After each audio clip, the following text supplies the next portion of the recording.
What exactly is Indigenous art?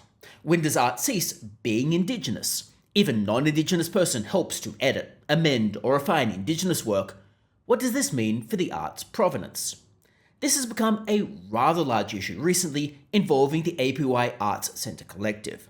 The APY Art Centre notionally aims to give Indigenous artists more bargaining power and to represent their interests and to support them throughout the whole process.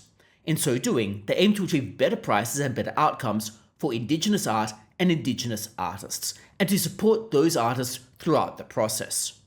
The problem is, the APY Art Centre stands accused of having non-Indigenous Australians interfere with, edit and influence Indigenous artwork.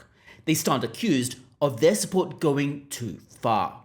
There are concerns that this renders the art to be non-Indigenous and non-authentic.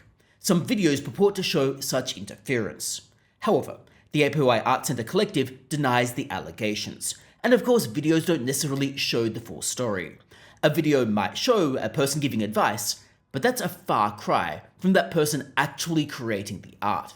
There are some probes into what exactly happened. Now, to be clear here, the APY Art Centre denies the allegations, and some probes have cleared them, although some probes are still ongoing, and it is still playing out in the media. It has been reported, for example, that the APY Art Centre collective is facing an investigation and possible criminal or civil charges, including referral to the Australian Competition and Consumer Commission.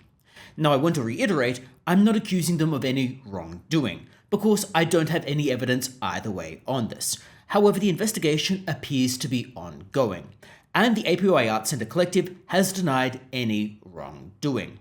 This is nevertheless an interesting thing to look at in terms of what exactly constitutes Indigenous art and how exactly we define that whole construct.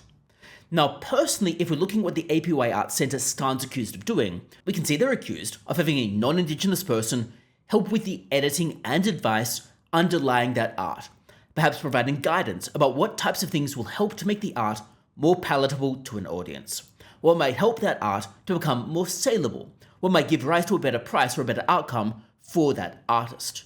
Whether or not there's a problem really needs to depend on the extent of the help and the broader context. For example, if the APY Art Centre personnel engaged in some editing, some advice, some brushstrokes here and there, I don't really see a problem. That's some assistance of the actual artists themselves. The mere fact that a non-Indigenous person has assisted an Indigenous artist shouldn't take anything away from that artist, because it is still their work, their creativity, and their overall input. However, if the APY Art Centre personnel actually painted the art and then passed it off as the work of someone else, then it starts to look like plagiarism. It starts to look like they're taking advantage of the artist. It starts to look like they're trying to tell the artist what to do. It starts to look like they are actually painting it and then slapping someone else's name on it to try to sell the painting. That, to some extent, is what some people appear to be accusing the APY Art Centre actually of doing. Although, like I've said, they deny any wrongdoing and they deny having engaged in anything nefarious. However, if that is actually the problem, then it could grant a referral to the ACCC. Overall, therefore, it's a matter of degree, and that degree is going to be investigated by the various probes. And the mere fact that a non-Indigenous person assisted in the background shouldn't undermine the art itself. So let's use, for example, an analogy. Written work. Writers, for example, frequently co-author, or they proofread each other's work, or they edit each other's work. For example, the whole idea of peer review in academic journals is that anonymous peer reviewers provide comments on a paper and the paper improves. Those peer reviewers don't take anything away from the authors. The peer reviewers have given advice on how to improve things, and then the article was improved. Furthermore, editors often rewrite parts of an article to make it read better, to make the flow better, to perhaps fix up any issues that were in the underlying article. The accusations against the APY Art Centre, even if they are in fact true, don't appear to be that different from what happens in ordinary written work all of the time. The only difference here appears to be that it involves Indigenous art rather than a piece of journalism or a book or anything else that can involve many of these other helpers along the way. The problem, however, is that the APY Art Centre is involved in an area where there are some rather dogmatic rules that are applied to the art. It appears there are perhaps puritanical rules about what exactly constitutes Indigenous art, and there are perhaps doctrinal rules about what exactly is authentic. And the APY Art Centre, therefore, has gotten itself into a bit of a mess. By potentially being involved in groups that dogmatically enforce a form of purity, that art must be created in a specific manner, or by a specific person, it creates perhaps some enemies, or at least it opens themselves up to detractors for any hint that the APY Art Centre has slipped up, and they will hold the APY Art Centre to its own strict standards. The problem here is that certain parts of the arts community appear to have pursued a doctrinal purity in relation to some of this art, and in so doing, when one of these groups, like the APY Art Centre, stands accused of falling short, it creates a mess. Rather, if they had taken a more logical approach to this and looked at what happens in written work all of the time, they would have realized that having a non-Indigenous person providing advice, maybe doing some editing, maybe helping up to advise what might make the art more saleable or what might make the art more palatable to an audience, they might realize that happens in all manners of other creative work all of the time. And what APY Art Centre seems to stand accused of doing doesn't actually appear to be that different from what happens with written work frequently. And this is a bit of a problem. It suggests that sometimes these rules are transient and can be selectively enforced. They might be selectively enforced when a particular organization gets a target on its back, as the APY Art Centre appears to have had done at the moment. Now, to be clear here, if the APY Art Centre was going around bludgeoning people for failing to adhere to their strict standards, and then the APY itself fails to adhere to its own strict standards, well then I have no problem with hypocrisy being called out. But it does perhaps indicate some of the issues with the underlying rules. It therefore raises a further broad problem in art. Since time immemorial, symbols and techniques have permeated across cultures and permeated across artwork. This has happened all throughout Europe, where perhaps symbols from Italy have permeated into the UK as an example, and they've crossed over into the United States, and there's been a lot of cross-cultural exchanges. That happens in art.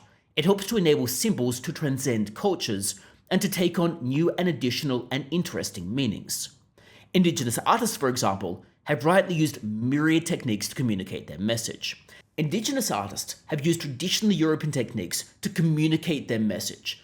The focus here is on using those techniques to communicate a message, to perhaps take advantage of symbols in European art, and then adapt those to give them additional meaning in a new context. This is how you create something new. If we were enforcing purity with old techniques, then we aren't necessarily creating new, interesting artwork. That is an underlying problem, and it raises the question, what is Indigenous art, and who judges this? Is art Indigenous because it's by an Indigenous person?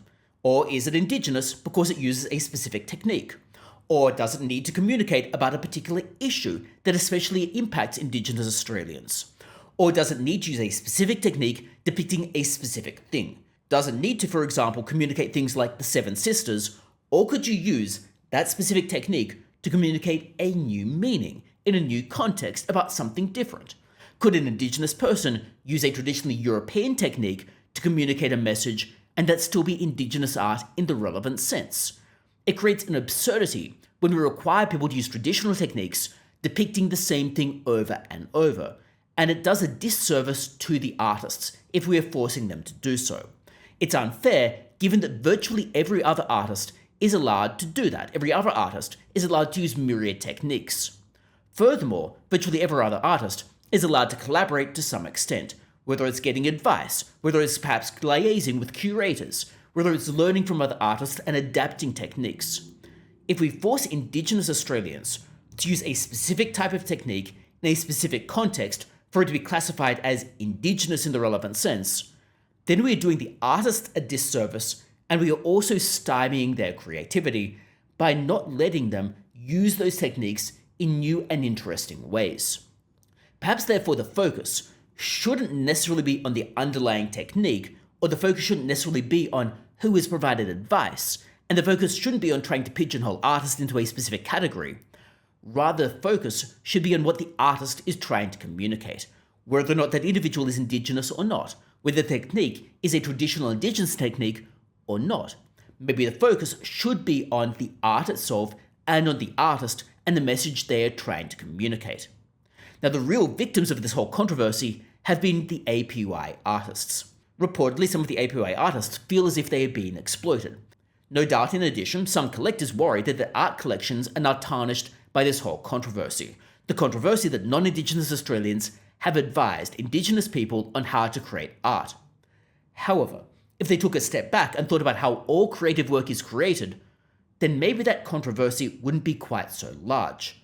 If they took a step back and talked to the artists and talked about what the artists were trying to communicate and valued the art and the artists themselves, rather than some arbitrary tick of approval, then maybe we wouldn't be in this mess.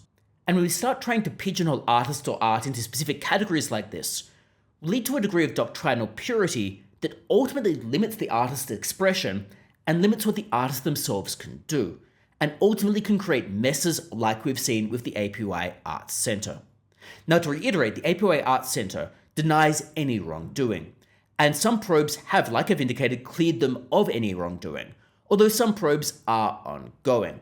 And I don't want to make any allegations about the APY Art Centre myself, I'm just indicating what has been reported about them. But if you've got any thoughts about this, well, do let me know that in the comments below.